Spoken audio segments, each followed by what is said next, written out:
right, good morning, everyone, and welcome to the September California-Nevada Drought Early Warning System Drought and Climate Outlook Webinar. Thank you for those that have joined us previously and those who may be joining us for the first time. My name is Amanda Sheffield, and I am the Regional Drought Information Coordinator for NIDIS in California and Nevada, and I'll be hosting your event here today. We do co-host this webinar with the California-Nevada Applications Program, who's a NOAA RESA team. This bi-monthly webinar series is designed to provide the region with timely information on current drought status, associated impacts, as well as a preview of developing climatic events. Before we get started, I just want to note for folks that the webinar is being recorded, and the recording and a brief summary will be available on drought.gov and our YouTube channel later this week. We have a great set of speakers this week. They're going to be covering the current conditions and outlooks, including groundwater from both states, as well as autumn rainfall arrival research. In a few, I will insert a few things over into the chat box, including our most recent California-Nevada drought status updates and the links to the recording of the webinar where it will be and some information on our presenters.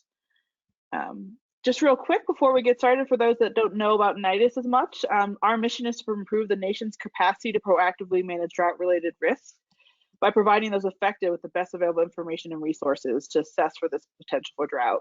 So that way they can better prepare for, mitigate, and respond to the effects of drought.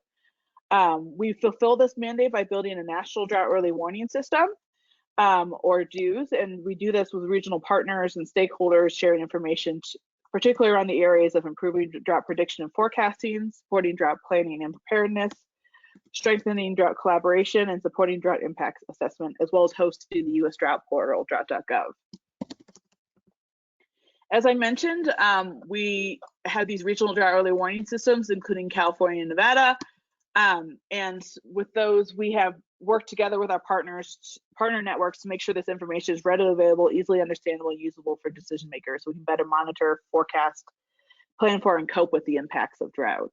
And one of those ways we do that is, for example, webinars like this.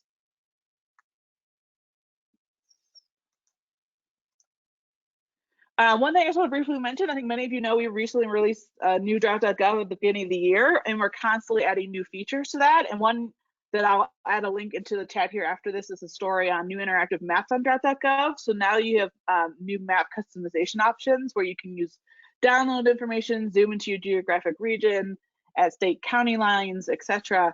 So you can get more tailored information for sharing throughout your regions. And we also have a new interactive economic sector maps, which are GIS maps with sector-specific information that you can pair alongside with key drought and climate indicators. So those are exciting that we've got those up and we've been sharing those around. So hopefully if you are interested, you can go ahead and take a look at those. And as I said, I'll put that in the chat here after we get started. With that, I'll wrap up my section, and we have 4 great speakers here today. First up is going to be John Abatsoglu from UC Merced. He's going to be providing the drought and climate update and outlook. Then following that, we're going to have 2 great groundwater updates from the state of California and state of Nevada from Stephen and Levi, and followed by Dan at the end, who's with Scripps Institute of Oceanography at CNAP on his research on autumn rainfall arrival and wildfire risk in Southern California. And with that, I'll go ahead and pass it over to John so he can get things started.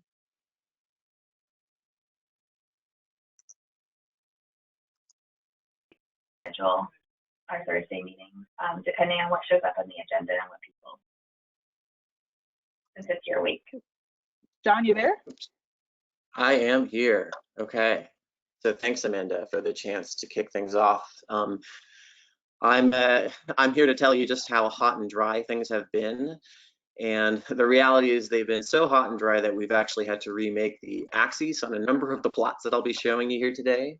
So let's get to it. And just highlighting here the sort of the drought monitor maps where we were a year ago. We had a decent drought going last year, but where we are today, we have 38% of California and Nevada in exceptional drought. Exceptional drought sort of spans the entire sort of sector of the Sierra Nevada all the way up into the Oregon border, and then of course we have a stretch going into Nevada. So we have, you know, a pretty significant situation ongoing this year, and I want to highlight just how significant things are, particularly for Northern California. So just sort of doing a little bit of a play-by-play in terms of the last 90 days or so. Things have been, you know, incredibly warm, right? And so I'm showing you here a couple maps. These are precipitation and temperature rankings for the last 90 days, comparing those to the same 90 days over the past 40 years or so. And you can look at the temperature maps here. Anything in red is effectively the warmest it's been, you know, realistically in our lifetime. And we look at the broader sort of California, Nevada in combination. This is sort of this summer, at least sort of climatological summer, June, July, August, the warmest in aggregate in at least 125 years. Precipitation, the last 90 days, we're looking at more or less the 90 driest days climatologically. So, you know, do what you like with this map. We certainly are looking at places like Arizona that have had a phenomenal monsoon. You know, nothing really interesting going on by and large. There's been a few precipitation events in the last week or two, both in sort of the northwestern portion of California, and then a little bit of precipitation in San Diego, Orange County. Oops. Wanted to show you sort of a large scale feature of sort of what's been going on. So, you know, a question of why was summer so incredibly hot? And the answer to that is effectively twofold, right? One is we had a terribly dry spring, and dry springs beget drier soils that beget hotter temperatures through land surface interactions. And we also were basically, you know, in the sort of the bullseye for this large ridge across the western United States, sort of centered over, you know, the northwest or so, but basically if you're at the base of that ridge there, incredibly warm temperatures overall. And this is, again, just showing us for the California, Nevada region, June through August temperatures. And again, this is one of the examples of you know, remaking the axes on these charts, effectively a degree Fahrenheit warmer than the previous warmest summer in 2017. And, you know, we can look at individual examples of sort of heat extremes. I'm just pulling out two examples here. This is showing the number of days over 100 degrees in Reno, Nevada on the left, and then Fresno on the right, both sort of all-time records in terms of the station's history. Notably, we've also had really, really warm nights. One interesting thing is that, you know, parts of coastal California were sort of spared the worst of the heat. So it's much of Southern California, a little bit of the Bay Area, and then a little bit of the area impacted by the Delta breeze. You know, not record setting, but outside of that, pretty abysmal temperatures. Moving on to talk about sort of, you know, how this is materialized in terms of drought. Obviously, we had a terribly dry winter last year. For the water year, I think the state of California is going to be the third driest in the observational record since 1895. And really, the epicenter of dry was across the northern portion of the state. And you can sort of see the precipitation on the right. Locally, there were some locally driest sort of, you know, water years to date, Ventura County, and then parts of sort of the inland portion of the Coast Range in Northern California. Overall, everything else is pretty dry, though.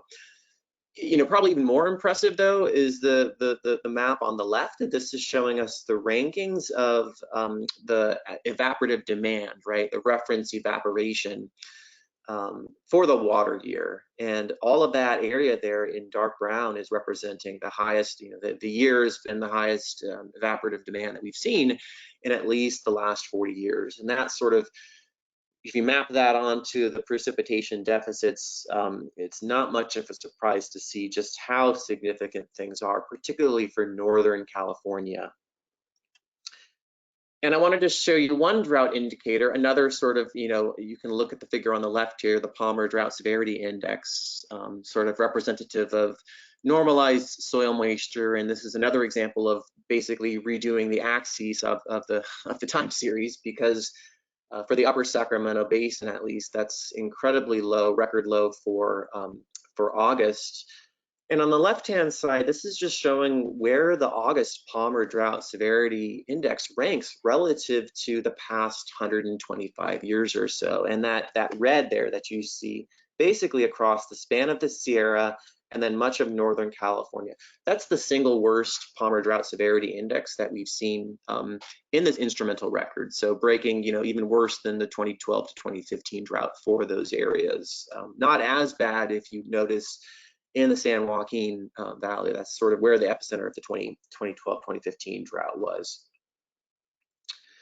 And we can look at a bunch of maps. They all look cute. They all basically have hues like this. So if we're looking at precipitation or reference evapotranspiration or vapor pressure deficit or soil moisture, this is all exceptional drought, right? This is quite a situation that we're in this year. It's 1 year. Last year was also dry, and 2 years back to back certainly allow some of the drought impacts to mount. I'll just highlight two of the drought impacts. One, of course, is the state of our reservoirs, especially in Northern California. They're incredibly low. Lake Oroville, that I'm sort of showing you here on the right, has reached its lowest level on record. Hydropower operations ceased in August because the levels were so low. And things are quite bad on the reservoir situation. A different impact that we've also seen this year is once again another very active fire season, a little bit less than we saw in 2020, and at least in terms of forested area. What's really interesting this year is almost ubiquitously we've seen forested area burn. We haven't seen much burned area in the grasslands or shrublands, and notably absent, Nevada has had a very low fire year. And the idea behind that is we're basically seeing 2 years back to back of very low precipitation that's decreased fine fuel accumulation and limited fire in those areas. Not so much in the forest of California, where of course we see there's a strong relationship here between basically how warm and dry your fire seasons are and how much fire area materializes. So moving on to talk a little bit about the outlook, right? We want to know whether or not this drought is going to be ameliorated this year. We have a brewing La Niña, and it's sort of showing us here in terms of sea surface temperature anomalies for the past week or so. Really warm sea surface temperatures in the North Pacific. Part of that's associated with the ridging that we saw over the summer. Lack of winds, and that allows for some really warm upper level surface temperatures. Notice here in the eastern tropical Pacific, a little bit of blue hues. That's sort of the development region for El Niño and La Niña. And what we are likely to see is basically back-to-back La Niña years, sort of a double dip of La Niñas. And these happen from time to time, right? This is showing us a trace of all recent La Niñas. And sort of the idea that they often do tend to sort of come in waves. So we're likely going to see basically the sort of La Niña, this dip materialize going into winter, and the CPC has set about a 70 to 80% chance of a La Niña, likely a weak to moderate one. So what does a La Niña mean? Well, it means usually we have reliably dry conditions in the southern portion of our study region, right? In Nevada and California.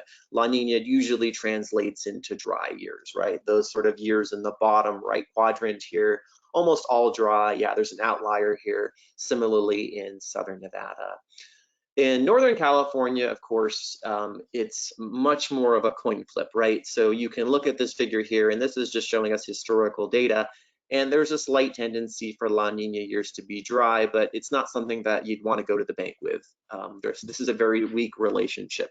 So, and that's very consistent with the idea that a La Niña, you have this dipole in precipitation with wet conditions in the northwest and dry conditions in the southwest, and sort of the middle of that seesaw, if you will, ends up being close to like Lake Tahoe, the northern portion of the Bay Area. So not a heck of a lot there.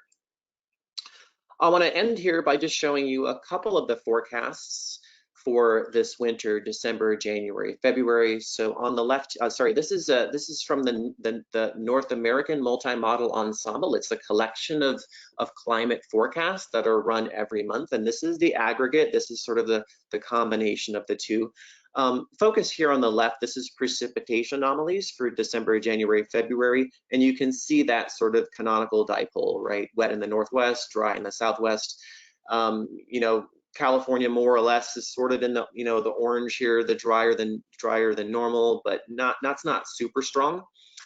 And then I wanted to also show you this sort of more sort of holistic approach that the CPC takes. This was issued just last week, and it again shows us a very similar pattern, perhaps a little bit more of a sort of drier chances here, extending up into parts of Northern California.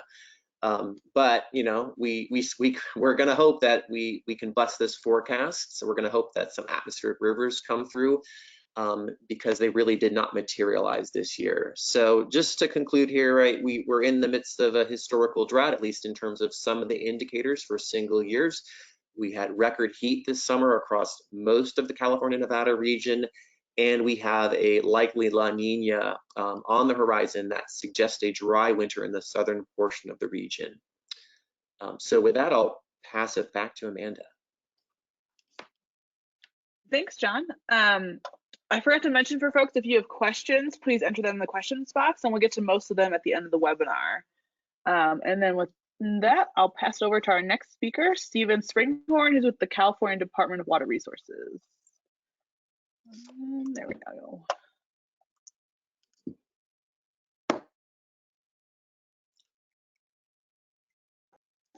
All right, good morning, everyone. Thanks for the opportunity to be speaking with you all today. As mentioned, my name is Stephen Springhorn, and I work for the California Department of Water Resources in our Sustainable Groundwater Management Office, which is responsible for carrying out the Sustainable Groundwater Management Act, or SGMA, responsibilities that the department has. And this is, if you're not aware of SGMA, it's a landmark bill or law that passed around 2015, and the state's been implementing it. And it really has been an important step in groundwater management, getting more groundwater information, and on the pathway to resiliency in the state of California. And one thing to note, John did a great job of highlighting how dismal the last water year is. This is the last week of the last water year, or the current water year, and we're hoping to close the chapter on the very dry water year and hoping for the new water year, which starts Friday, to be better and bring the rains that we need. But again, we're hoping for the best, but planning for the worst. And groundwater in California is critical to buffering our drought impacts. And I'll go into just a quick landscape of how groundwater fits into the water portfolio in California, some conditions on groundwater, and then point to resources where you can get more information on groundwater information in the state. So real quick, high level, in a normal year, even average years, groundwater makes up about 40% of the state's water supply, about 60% in drought times like we're experiencing now, and roughly 82% or 33 million Californians rely on groundwater for some portion of their water supply. So even in non-drought times, groundwater is really important to Californians, and that's why the implementation of the Sustainable Groundwater Management Act is so important for our state. Looking quickly at the overall mix or portfolio on average years from the environmental uses, the agricultural uses, and urban uses in the state of California. The map on the left shows where the agricultural and urban areas are in the state. And then the chart in the upper right shows the annual water use by source. And as expected in the years of drought, we do see a substantial increase or more reliance on groundwater to make up the shortage on the surface. If we take a look a little bit, dive deeper into the numbers, and this is information that's presented in California's Groundwater Bulletin 118 and also our California Water Plan. And there's a link at the bottom of the slide to get more information. But the mix of groundwater use, looking at just groundwater by sector, on average, agriculture uses about 79% of the groundwater pumped in each year. And then urban is about 19%, and then managed wetland is about 2%. You can see the different trends over time. So then looking at when we need to use more groundwater in times of drought like we're in today, we turn to our well infrastructure, so our groundwater infrastructure, and that is roughly 300,000 production wells or well completion reports that the Department of Water Resources is the steward of, that has been submitted since 1977. There's more than that, but that's really a marker when that database came into fruition. Looking at how that breaks down between drinking water wells, which are mostly domestic wells in the state. There's about over 250,000 domestic wells or drinking water wells. About 53% of those fall outside our alluvial groundwater basins in the fractured rock areas, so which is an important point. And then looking at our irrigation wells, there's about 50,000 of those that have been installed, mostly in the agricultural areas in the Central Valley, and then other areas, groundwater basins throughout the state. And this data, our team has been trying to make this information more widely available, and there's more information on the links there at the bottom, and then on our California Natural Resources Agency open data platform. Looking at a little bit more of the time history, and this is some, again, data that's available, and we're making it more accessible, but looking at the time history from 1977 to 2021, and the current year we're in, the different patterns of well completion report submittals. And this is typically a lagging indicator because wells are drilled, then a well completion report is filled out and submitted to the department. So we're likely, there's more than we're seeing of the about 1,000 irrigation wells that we've seen reported this year, and about 2,000 drinking water well completion reports have been submitted this year. But you can see the different patterns, and as expected during times of drought in 1977, early 90s, and the most recent drought around 2015, you see an increase in irrigation well installations, but then an overall decrease in the number of domestic wells that have been installed over that number of years. So what we have been seeing in the state is the fact that with the extra reliance on groundwater and pumping, we have been seeing a corresponding decrease in groundwater levels and the reporting of dry domestic wells. The state has this dry well reporting system that has been tracking dry wells in the state, both in English and Spanish. We do know that this is just a portion of the likely dry wells that have been experienced in the state, because this is a voluntary reporting webpage. But looking at roughly 170 or 160 dry wells reported in the last 30 days, over 700 year to date. And so this information, again, is available in a map form, table form, as well as the data itself on our CNRA open data platform. Moving on to the groundwater conditions. So we have made some enhancements to how we are containing the fire hose of information that is coming in as local agencies. 260 groundwater sustainability agencies have been formed throughout California as part of SGMA implementation. They have been doing a lot of work establishing monitoring networks and submitting that to the Department of Water Resources through annual reports. So we have been creating new products to share this groundwater information in a more timely fashion than has before. And so this is one of the newer products where we use percentile statistics, similar to what the U.S. Geological Survey is doing.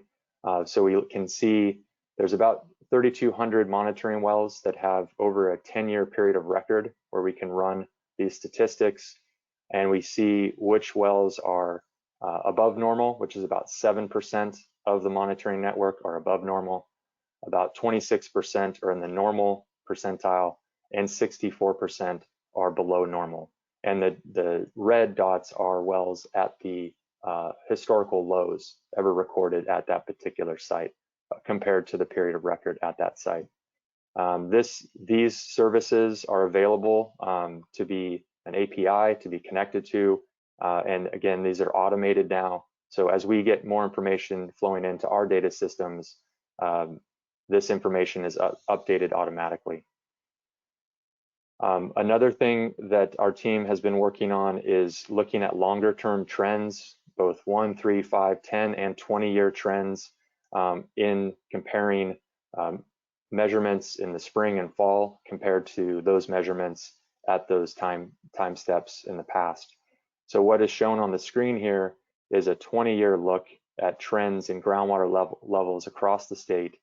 And so you can see that roughly the majority of wells are either stable with no trend or decreasing trend, as well as the red dots decreasing trend of more than 2.5 feet per year, rounds out about 18% of the state's network. Again, this data is available on our Sigma data viewer at the link there. And then also some new products will be coming out as part of our California's Groundwater Bulletin 118 release, which will be in the next few weeks. So stay tuned, and I'll let you know how to get plugged in if you're not already to our listservs to be made aware of some of the new groundwater visualization and applications that are coming as part of that release. And then finally, subsidence. This is another thing since the last drought. The department, working with other state agencies, has invested in a more robust statewide subsidence monitoring network, namely making use of INSAR, satellite-based subsidence information.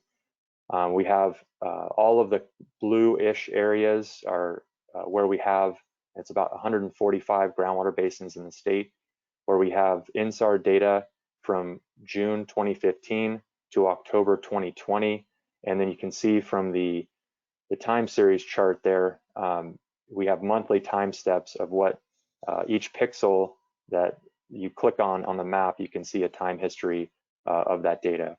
And then just moving forward, as mentioned, we really are trying to get more tools and information out in the hands of interested users. So that's either the Sigma data viewer, California's Groundwater Bulletin 118, the California Natural Resource Agency Open Data Platform, as well as the State Water Resources Control Board, our sister agency, has a number of data sets that are available, mostly on water quality, but something it would be really good to check out there.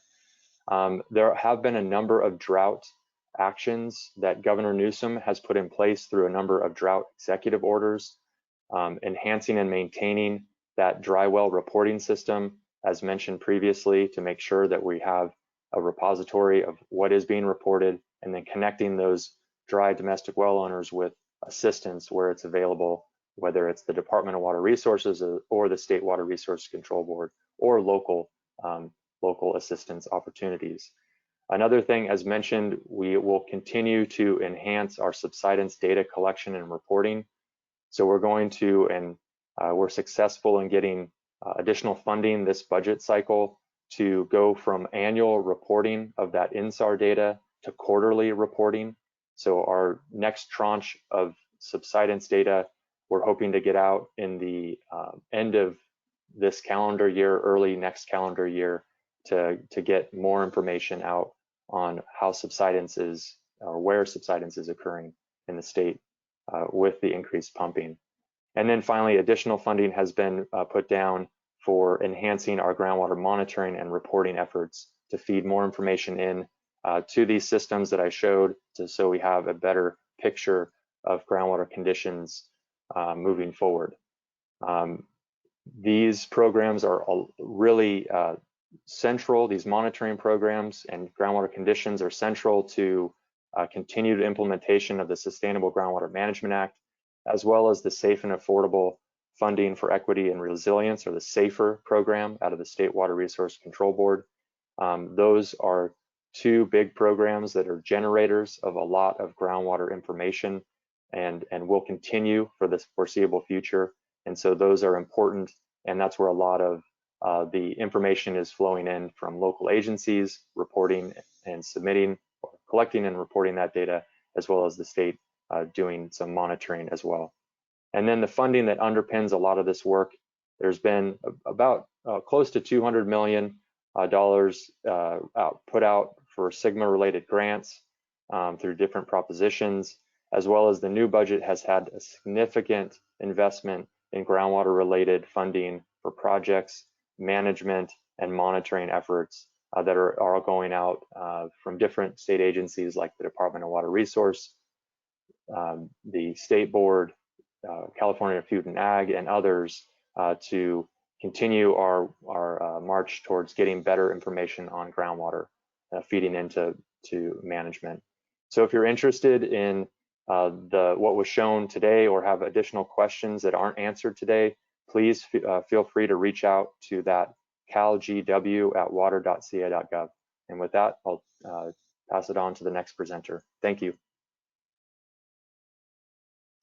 Thank you, Stephen, for such a great presentation. I'll try to grab some of these links as the next presenter gets going and put them in the chat, so if folks want to grab them quickly, they'll be over there and we can share them out afterwards as well. And with that, I will pass over to our next presenter, Levi Kreider from Nevada Department of Water Resources. And Levi, 1 second. There we go.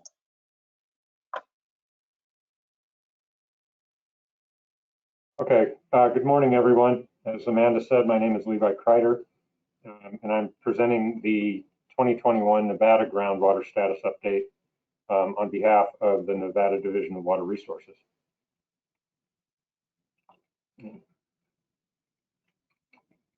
Okay, there we go. So some key points up front.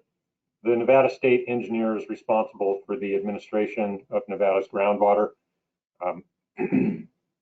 We'll talk about Nevada's primary aquifer systems. We'll talk about how drought has varied impacts on Nevada's groundwater resources depending on the aquifer type. We'll talk about how groundwater use helps buffer the effects of drought, and talk about the impacts related to groundwater surface water connections and conflict between groundwater and surface water uses. So Nevada has 256 administrative groundwater basins, and these are generally defined by topographic features. We have 3 main aquifer types. Those are valley fill, alluvial, which are shown in the yellow color here. We have volcanic aquifers, which are the dark brown down here, which is the Southern Nevada volcanic units. And then this lighter brown is kind of a mix of volcanic and metamorphic that the USGS classifies as other rock types. And then over here in the blue, we have the carbonate rock aquifers. And this map represents the superficial expression of these aquifers. So it's important to note that the carbonate rock aquifer is pretty continuous across eastern Nevada, from the recharge source water area up in the middle of the state and the north part of the state down to the more of the discharge area in the south. So in Nevada, most of the groundwater development takes place in the valley fill alluvial aquifers because that's what it's easiest to get. And these aquifers receive their recharge mostly through winter precipitation that's stored as snowpack in the mountains. So generally the carbonate aquifer and the volcanic aquifers underlie the alluvial aquifers. So different basins respond to drought differently. And here we're I'm trying to distinguish between closed drainage basins that have no through-going streams and river-dominated basins that have greater implications of surface water and groundwater connections. So in that first case, with the closed drainage basin, a small decline in water level may have a big impact on surface water discharge. And in the second case, the river-dominated basin, surface water stream capture during a drought may buffer the lowering of groundwater levels. Groundwater helps buffer droughts, partly through the use of supplemental groundwater for irrigation when surface water flows are down or not available for delivery. It's also important to note in Nevada that the major population centers, which would be Reno and Las Vegas, are supplied by surface water, but some municipalities shift to greater reliance on groundwater supply during drought. And when supplemental groundwater is used, groundwater storage is depleted at a much greater rate. We do have some storage replenishment during water periods. This can be through higher water levels in rivers, streams, and lakes, leading to greater groundwater recharge. But it's important to note here that groundwater storage does not fully recover on a year-to-year basis, and storage depletion increases with successive drought cycles. So groundwater levels generally overall are on a downward trend. So it's all about the connection between groundwater and surface water in those connected systems. And we see the effects of drought most easily in systems that we can observe directly, like decreased surface flows in streams and rivers and lake levels, you know, like the famous bathtub ring at Lake Mead, and where shallow groundwater and surface water are connected, such as low-flowing springs, where lack of recharge to the shallow groundwater system makes them go dry. We see small streams drying up, and then decreased flows in lower river reaches, such as the Humboldt and Carson rivers. So the next 3 slides, I'll show you examples of water level trends in periods of drought and recharge for each of the 3 aquifer types that we discussed earlier. The first is the Ambrose well in the alluvial aquifer near the Carson River, and this locator map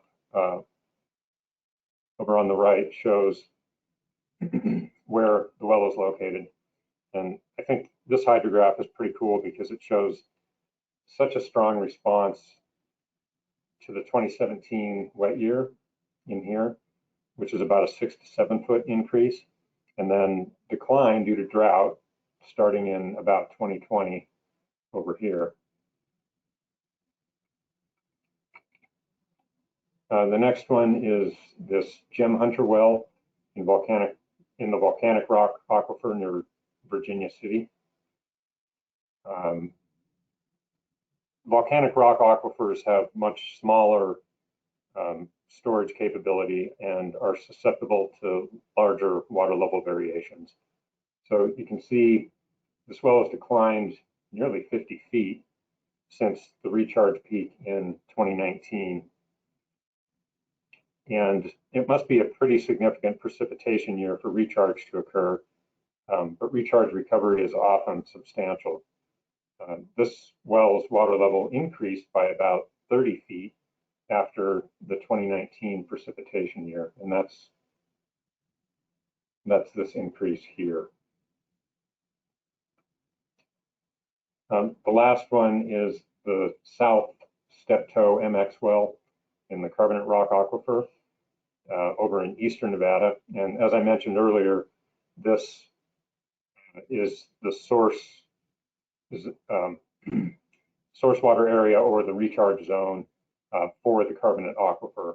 So we see this hydrograph really demonstrates episodic recharge very well, and very steady declines otherwise. So again, this is the recharge zone, and so it shows these dramatic increases and then declines over time as the recharge peak dissipates. And we expect, and we do see, much more muted responses down in the discharge areas where the water levels in the carbonate tend to be much more stable and less affected by drought. I wanted to share an area of concern, an example of one, which is Mason Valley, which is highlighted in red here. This system is a river-dominated system for irrigation with a lot of supplemental groundwater usage. During the drought from 2011 to 2015, surface water flows declined significantly, and as we discussed earlier, when that happens, the usage of supplemental groundwater tends to increase, and that led in this area to groundwater level declines of up to 8 feet per year, which you can sort of see in, this is the period of decline in this hydrograph, which is in Mason Valley. Site is in Mason Valley. So in order to deal with this, in 2015, the state engineer issued order 1286 which was intended to curtail the use of supplemental groundwater, in 2016 to decrease the unreasonable lowering of the static water table by percentages of forecasted stream flow. And although this order went into effect, 2016 ended up being a fairly normal water year and curtailment was not enforced. But it's still significant because we recognize that similar action may be needed in the future in either here or in other groundwater basins. So I'd like to end with just a couple of references, and a thank you to Kip Allender and John Benedict for their reviews and contributions to this presentation. It would not have been possible without their input. And then I had a question slide in here, but the format for this is slightly different, and questions are held toward the end. And here is my contact information if anybody would like to get a hold of me directly. And with that, I'll end and turn it back over to Amanda. Thank you. Thanks, Levi. And as I'm training presenters, there actually was one quick question maybe you could answer for you. It was, is there a land subsidence monitoring network in Nevada? The state does not have one. There are some basins where some INSAR work has been done, notably the Pahrump Basin 162, and I think some in Douglas County in the Carson Valley, but those data would have to be gotten from different sources. The state does not maintain that. Great, thanks. And then if more come in, we'll save them for the end there, as you noted. And then here we'll go for our fourth presentation from Dan Can from Scripps Institution of Oceanography, presenting on California's autumn climate and wildfire problem. Dan, are you there? I am, Amanda. Can you hear me? Yes. Oh, great. Okay. Hi, everybody. Amanda and Julie, lurking in the background from CNAP, asked me if I would present on this autumn precipitation wildfire issue. So this is a fairly large team of us that have been working on parts of this aspect. I guess a few take-home points is that autumn rains, of course, are really critical, especially in Southern California, which you can see in this scene here from the 2003 conflagration in October in Southern California, wherein we had an autumn without very much wetness, and when a really vigorous Santa Ana arrived and we had ignitions, of course, we had a big problem. So Santa Ana's and autumn rains sort of work in opposition. They're an interesting, not only climate, but a weather problem, because they involve sequencing, and if we don't get precipitation, we do get Santa Ana's, we have more risk. And then, of course, there's a bunch of information needs, including monitoring, forecasts, and projections if we want to consider how this may be impacting us in the future. This work is supported by state, local, and national sources. And with that, Amanda, maybe you could go to the next slide. I'm going to focus on NOAA Region 6, which is the South Coast Climate Division. To some extent, this rainfall arrival issue affects other regions in California, but if we go to the next one, which shows the play out of numbers of fires and acres burned, numbers of fires being the solid line in these various regional plots, and acres burned by month are shown by the brownish red bars here. If you turn your attention to Region 6, which is the lower middle, you see that this wildfire problem really comes to a head in the autumn period in Southern California. That's October, which rises up there, where we've had some of the state's largest fires.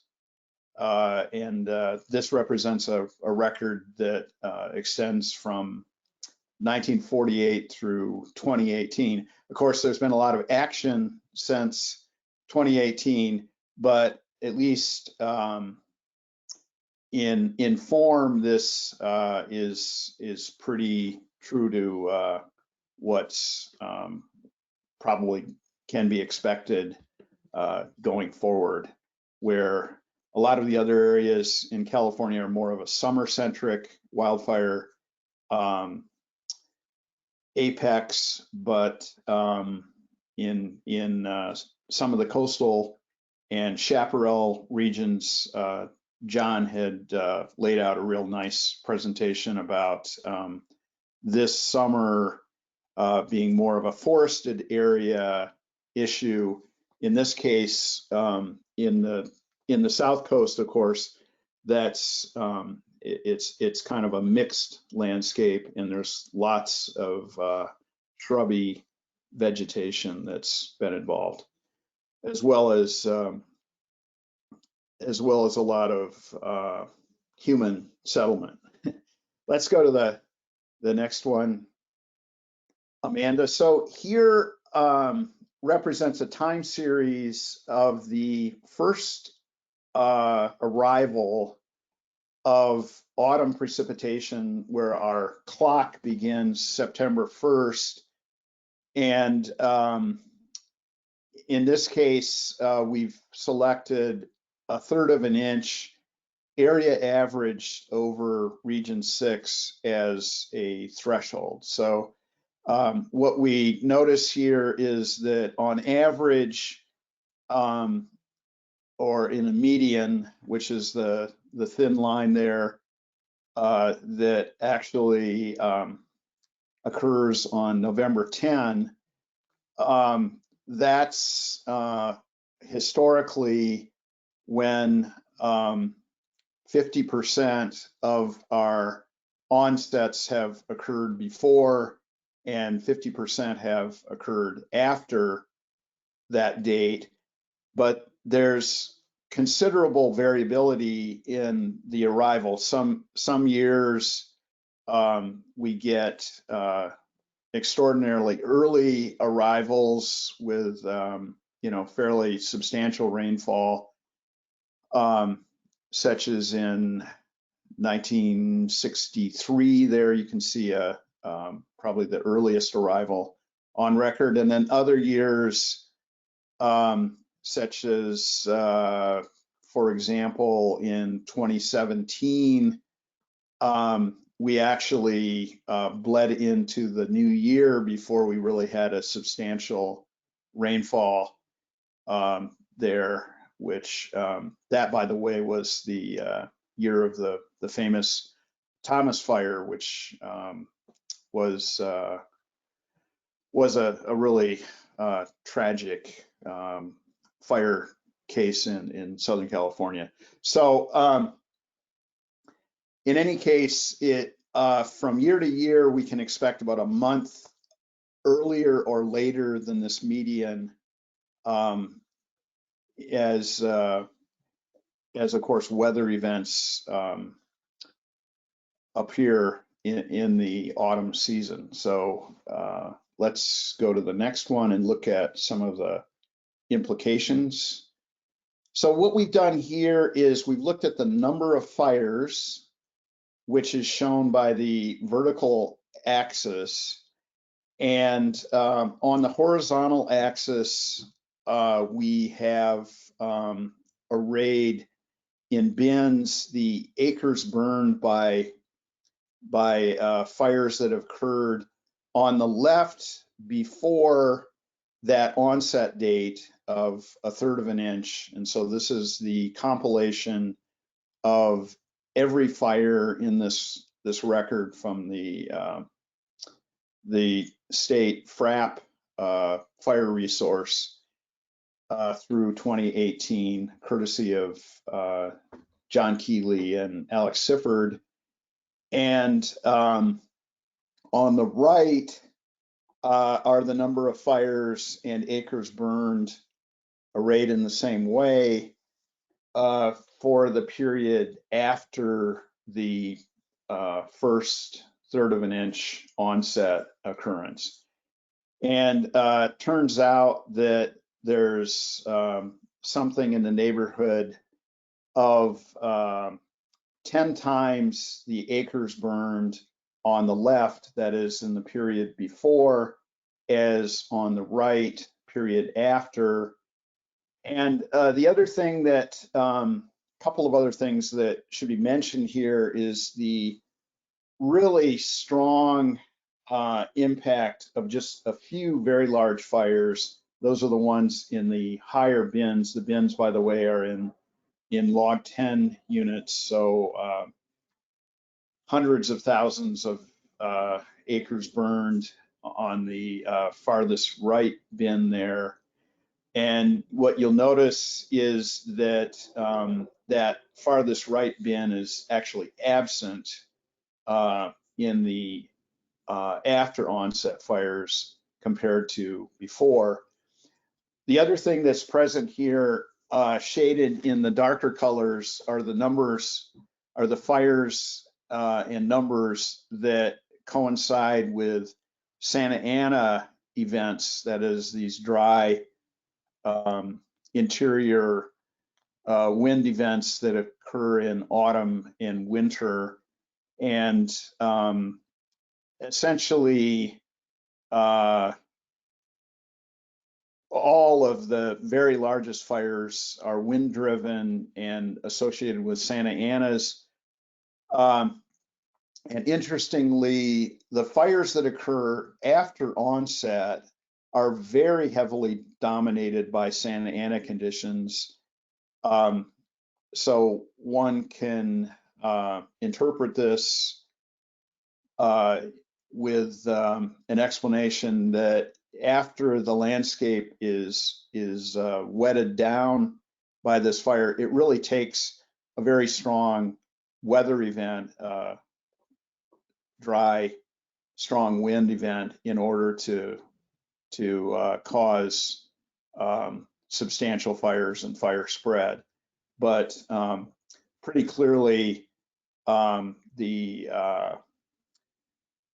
wetting event in the autumn is quite important in providing relief from a long dry summer period. And of course, we're yet in this particular season that John laid out in several illustrations with cumulative dryness, still awaiting to see what our Santa Ana season and our autumn precipitation arrival turns out in 2021. Amanda, maybe we can go to the next one. So this is actually just a bit of a cartoon illustrating the numbers of fires and acres burned represented by these geometric volumes before on the left and after on the right, where acres burned is represented by the volume of these rectangular solids, and the numbers of fires represented by the vertical axis. It turns out also, interestingly, that a lot of these onset events turn out to be atmospheric rivers, which were mentioned as a real delivery mechanism for our water supply. But it turns out also that they're an important mechanism in just wetting down the landscape, even if they're somewhat mild in the autumn period. So ARs are, by that measure, another critical aspect of California's climate. And let's see, Amanda, maybe you go to the next one. So this actually is just a climatology of Santa Ana's on the left, and I failed to mention that these 1/3 of an inch arrival events in our case were events that were allowed to span a 3-day interval. They, of course, all did not last that long, but we provided a census that looked at 3-day units, and if a 3-day interval accrued 1/3 of an inch or greater, or 8.5 millimeters or greater, then it was counted as an onset event if it was the first one. And in this case, on the right, we're just tallying all 3-day rain events, no matter whether they're the first or not. But you can see the climatology of autumn rainfall events and the climatology of Santa Ana events there on the left are kind of operating in very similar fashion, but this is a climatology and it's not an individual year picture. So the way I think about this is that in the autumn period, we kind of have this race between Santa Ana's and rainfall events, and depending on who gets there most often and particularly first, that dictates a lot of consequence to our landscape, including the fire problem. And it turns out that that Santa Ana's rising rapidly through the autumn period into winter. If we don't get that that earlier onset, we get the at least statistically, we're likely to experience a lot more Santa Anas during late onset years, coinciding with a very dry landscape. So we've tallied the number of Santa Ana days during later onset autumns compared to earlier. And it turns out that if you use the onset date as a marker and tally the Santa Ana days before that, in later onset years, we've seen approximately 10 times the number of Santa Ana days before onset compared to earlier onset years. So you simply have much more exposure to dry winds and consequently a lot more risk during these later onset autumns. So Amanda, if you can go to the next one, which is just kind of a summary that states what I think is fairly obvious, that there's great need for weather forecasting that has as much skill as possible when we look at these autumn situations. And of course, we'd like as much lead time as we can muster in order to prepare for a pending event. Real-time and longer-term climate monitoring is really critical. And finally, in terms of climate projections, I think we certainly can benefit by more attention and more fidelity in our climate modeling for the shoulder season kinds of events, which have not yet, I think, benefited from a lot of attention.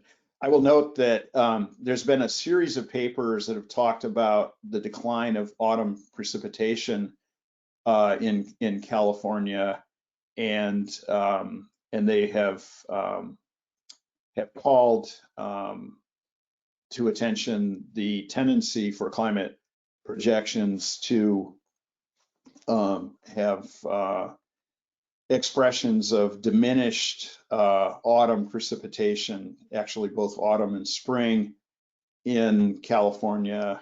And of course, that would bear on this situation. One of the questions I think that is an active one is whether the recent downturn in autumn precip, particularly in November, is a signature of climate change, or whether it's simply a fluctuation. And we'll probably know better in a decade or so on that one. My own view is that the record of autumn arrivals going back to World War II suggests that there is a tremendous amount of variability, and I guess I won't be surprised if we in the future experience some rather wet autumns again, such as we had in the 1960s, but that remains to be seen. My coordinates are there at the left in case anybody wants to get in touch, and I'll turn it back to Amanda.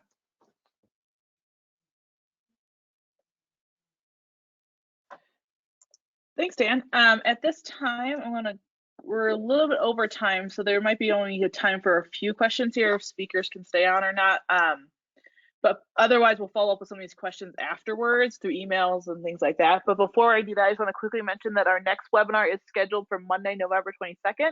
And our next California Nevada drought status update that we do in partnership with CNAP, as well as these webinars, will be in mid-October. And will be sort of a water year recap and maybe even look back at the last 2 years and things like that. So with that, Dan, while you were just presenting, there was one of these questions I think you answered, but there was one more question related to your presentation, and it was, can you discuss probability of heavy flooding but infrequent rains in Southern California? I take that to mean as kind of a future projection rather than this particular year. But climate models and tendencies therein are certainly leaning towards fewer precipitation events in California, but occasionally richer, essentially more moisture-laden air masses as the atmosphere humidifies, as the climate warms. So in the future, we probably will see more volatility, longer dry spells, more dry days, and occasionally more wet days. So we're seeing a climate that is approaching us that kind of has this two sides of the coin flavor with both heavier floods and also longer dry spells, and possibly seasonally a drier autumn and a drier spring if we look at the composite of climate model simulations. Great, thanks, Dan. And then I think I'll ask just one more question, and this goes back to John from you at the beginning. I think you hit on this a little bit, but maybe they want to know a little bit more, is how many normal years will it take to bring our region back to normal? Ooh, a normal year. What is, I don't know, we get a normal year in California precipitation wise. Yeah, so there's some nice statistics that Mike Dettinger's put forth, and I think basically since, over the last 2 water years, Northern California's in the hole about a year. Basically, we've missed out on a year's worth of precipitation, and I think a year and a half's worth of stream flow. I think the answer to the question about how many years until we get back to normal really depends on our definition of drought and the indicator that we look at. I mean, a normal year, I think, would basically it might ameliorate the drought a little bit, but it wouldn't bring us back to normal. So not sure I'm going to have a great answer other than drought is complicated. Great, thanks, John. And then on that comment, I'll say there's a couple other questions I might pass along through email then with the other speakers because we're running late here. But first, I just want to say thank you for all joining us today, and thank you to the great presenters and speakers that we had. I'll mention again that this recording of this webinar and a brief summary will be on drought.gov and the NIDIS YouTube channel later this week, and we'll also email everyone out the recording and everything with that. And as I mentioned, our next webinar is November, and don't forget to check out drought.gov for all kinds of information by zip code, state, region, drought early warning system, and beyond. So with that, I'll go ahead and wrap up the webinar and say thank you everyone for joining today.